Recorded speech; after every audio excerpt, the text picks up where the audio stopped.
I am currently sitting on 2 pillows because I am too short to reach the camera. Hey guys, welcome back to my channel. I posted a poll on Instagram letting you guys basically choose which story time I was gonna choose, and I hear footsteps coming my way. So I posted whether you guys wanted me to talk about the Demi Lovato story, where I saw her front row, I finessed my way to see her front row, or my quote-unquote unresolved love story. Everyone wanted to see the love story, so like it won by a landslide. So I guess I'm gonna talk about that. Let's talk about my unresolved love story. It's not really an unresolved love story. There's someone outside. That's FedEx. It's not really an unresolved love story. It's more of a love story that didn't end the way I wanted it to. So anyways, before I start this video, I want to say I am not bashing the guy that this is about. I will not be saying his name for his safety and for just consideration to him. He knows who he is, so if you're watching this, hi. And I really hope you're doing well in life. I really do. So yeah, let's get started. So basically, most of you know I am very open about my faith. I am Catholic. I go to church and I participate in many young adult stuff, youth stuff. And this summer I went to Steubenville, which is a Catholic youth conference, and it's held in Orlando, and 2,000 teens from all over the state of Florida go to this youth conference to basically deepen their faith and deepen their love for God. And I went my first year of college as a helper because it's for high schoolers. So I went as a volunteer. It's called Mercy Crew. It was really great. I loved it. So in these youth conferences, they usually have a girls and a guys talk about like chastity and, you know, like whatever. So I stayed for the girls talk, obviously, and there was, I don't remember her name, but she was a really great speaker, and she was basically saying how she was pregnant with like her 5th or 7th child, one of those, and she met her husband on a dating site in Ave Maria, which is a Catholic university in Naples, around that area in Florida. And I was like, wow, like I've tried every type of online dating. I've tried Tinder, I've tried this, I've tried that, and all I've met was douchebags. So maybe if I do a Catholic thing, it might work out. So after that whole Steubenville thing, I downloaded this Catholic dating site, and my journey began. And I met, I'm gonna like cry, or like I'm gonna laugh because I'm uncomfortable. I met this guy. Let's just say his name was Robert. So I met Robert 4th of July, and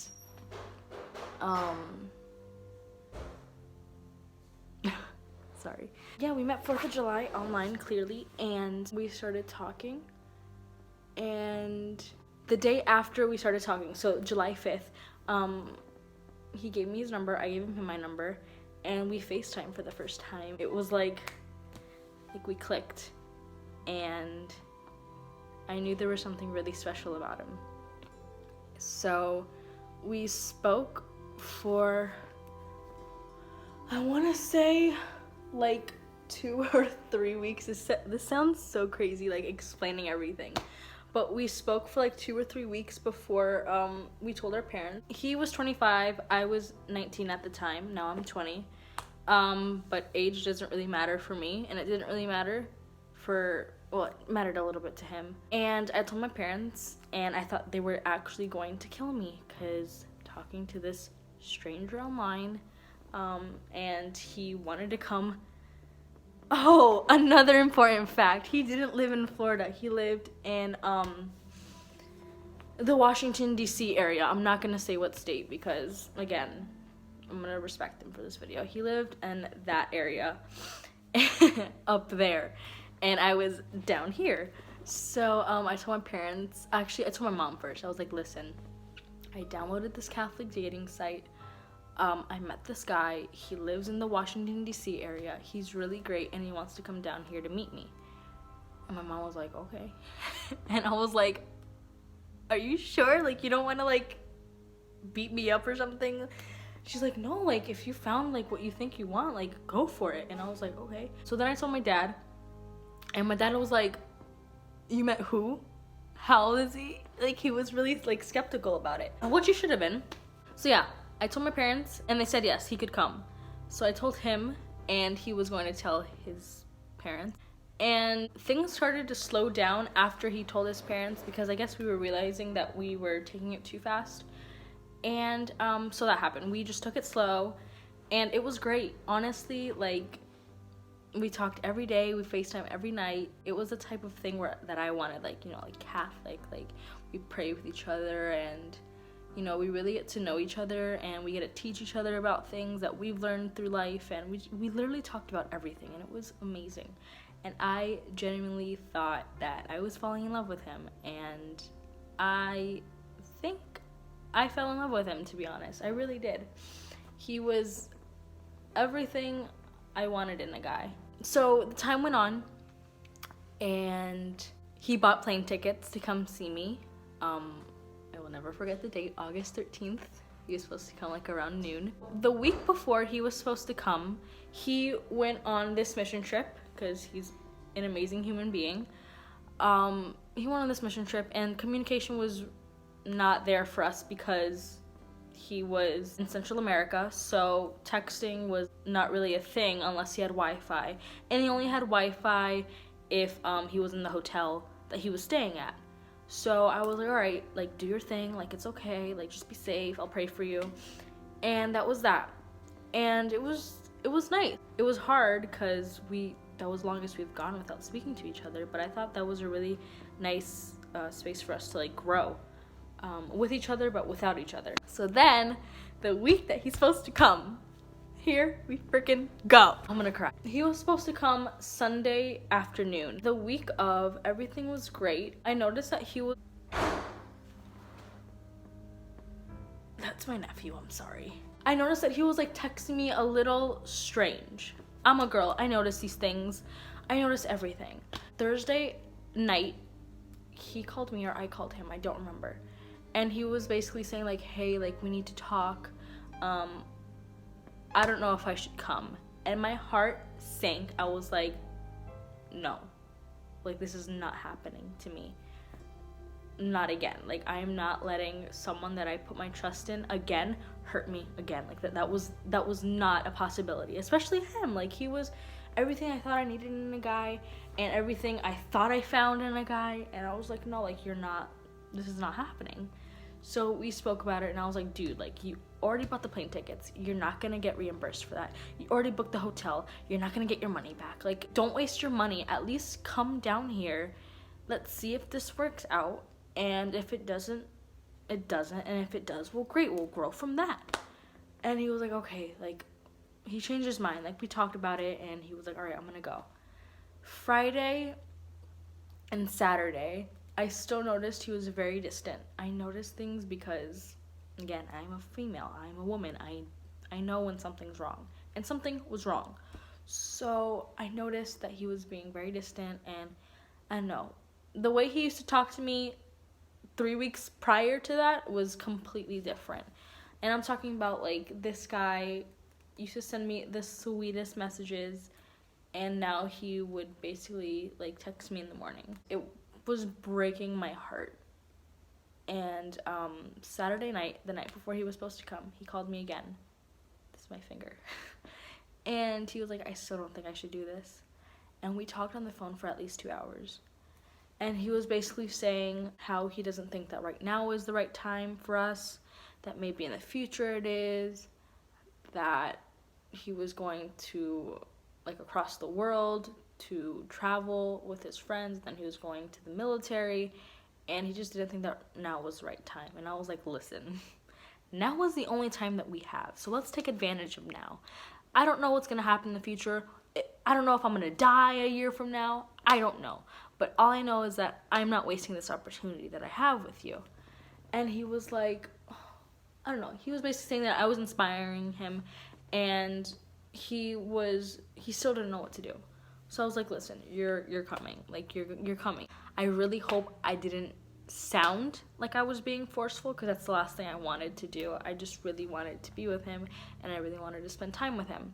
He decided to come, and Sunday comes, the day he was supposed to come, and I wake up from a text saying he's on the way to the airport. So I'm like, okay, like, this is really gonna happen. Like, I'm gonna meet him. This is gonna be great. I made plans. I made dinner reservations. I bought tickets to go somewhere. I basically took 5 days off of work just so I could prepare for him. And I spent a lot of money, including a new outfit for the dinner reservations. So, yeah, that happened. He calls me and he says he missed his flight. And I know him. He would never lie to me. And I know that sounds crazy that I know him when I've only known him for like a month or so, but I know his heart, and I know he would never lie to anyone. He wouldn't lie to me or to a soul. And I was like, well, what happened? And basically, he didn't get to check in on time, so they're not letting him pass. And the only way that he could make it is if he switches flight to, I think it was at night. It was like at 7 at night or the next day. And I was like, all right, well, like, do you want to do one of those? He goes, they're $100. And I was like, listen, like, we talked about it. If you want to do it, do it. Like, let's do it. And he was like, I can't. Like, this is just, I think this is a sign. So, he didn't come. And, I cried for like 2 hours straight. I'm not gonna cry. All the people that I told, I basically looked really stupid and told him that he didn't come. I didn't do anything in those 5 days because I took off work. I did do something, but it was more of a distraction to get him off of my mind. I went to the movies with my friend. The tickets, well, I used to work at the movies back then, so I used to get in for free, so I didn't spend money on it. I went to dinner with a friend of mine, and I had a photo shoot too. And what else? I went out with my parents, because they really helped me through, like, that whole situation. Yeah, that happened all during this summer. Like, this was recent. This happened this summer. So then months go by, and I'm in school, and I'm still, like, madly in love with him because I've realized that my heart knows what it wanted, and it was definitely him. And it's this type of, like, when you're in love, like, I was never in love before, like, truly in love. When you're in love, like, you can't control it. Like, you can't control who you fall in love with. You can't do anything about it. And when the person you love doesn't love you back, it's literally, like, it hurts. And I just kind of spent my time, like, hoping he'd come back. Because when we had that conversation about maybe now isn't our time, I remember vividly him saying maybe a year from now is our time. So I kept that in the back of my mind saying, okay, maybe he's going to come back. Maybe he'll come back. Like, maybe just now I just have to work on me. Maybe he'll come back. But that was so unhealthy for me because all I thought about was him and maybe him coming back and, oh, I should do this because maybe he'll come back, or I should post that because then he'll see it and then he'll miss me. And it was just a vicious cycle for myself, and it broke me down. And it kind of took over my life in the sense that, like, I wasn't really focusing on anything else except that. Recently, I was with my best friend. Shout out Andrea. Shout out, I love you, girl. I was with my best friend, and I was at her house, and we had, like, a crazy night. Not really. Oh god, my mom's here. So I was with my best friend Andrea, and I was like, dude, I'm in love with him. Like, I need to text him. I need to see what's going on. I need to see if he still feels the same way. And she's like, dude, do it. And she texted it for me. I told her what to say, and then she kind of, like, tweaked it or whatever. And I was like, dude, like, I'm still in love with you. I think I'm still in love with you. I need to know if you still feel the same way or if you feel the same way, so I know whether I should move on or not. He texted me within like 20 minutes and was like, yeah, like, I'm sorry. Like, he was really nice about it. Like, he's a nice guy, which sucks because what he did was such a dick move. So he was like, yeah, like, I just don't feel the same way. Like, you need to move on. I wish you the best. And I was like, all right, like, I wish you the best. Like, I really hope you find your happiness. Like, bye. And that was like a month ago. Basically, like, no matter what, this guy will always have my heart. Like, no matter what, no matter who I talk to after him, no matter if I date someone, no matter if I marry someone, like, this guy will have my heart, because in my world, we shared something really special. So yeah, this guy will always have my heart, no matter what. And basically what I've learned throughout this whole situation is that, like, it was supposed to happen. Like, we were supposed to meet. I was supposed to fall in love. I was supposed to get my heart broken. I was supposed to go through all of these things. I don't know why. I'm still figuring it all out. But I know it's supposed to happen, and I know it's going to make me a better person for whoever comes next. So whoever gets me is going to be really freaking lucky, because I'm learning from this and I'm growing from this. And I'm taking the time to really get to know myself. And I'm in no rush to date. I am in no rush to find the right one. I know when it happens, it'll happen. And it will be beautiful. But all I can say is, Robert, like, thank you for all the amazing memories. Thank you for loving me for who I am as a person. Thank you for just everything. And I really wish you the best in life. I wish you nothing but happiness and love and peace. Yeah. Song of the day is You Don't Do It For Me Anymore by Demi Lovato. I hope you guys enjoyed this video, and if you did, please give it a thumbs up. Subscribe to my channel, and make sure to turn on the little bell for the notification so you can see when I post every time. And yeah, thank you guys for sharing this, like, making me share this, because I feel like it was very therapeutic for me to, like, reevaluate everything and just, like, realize, like, this is a journey. Like, life is a journey. Heartbreak is part of it. Meeting people is part of it. And life has its ups and downs, and you just learn from it. So I hope you guys have a great day. Thank you. Follow me on Instagram. My information will be down below, because I will be definitely doing more polls and basically interacting with you guys to see what you guys want me to post. So yeah, thank you guys again, and I'll see you next time. Bye.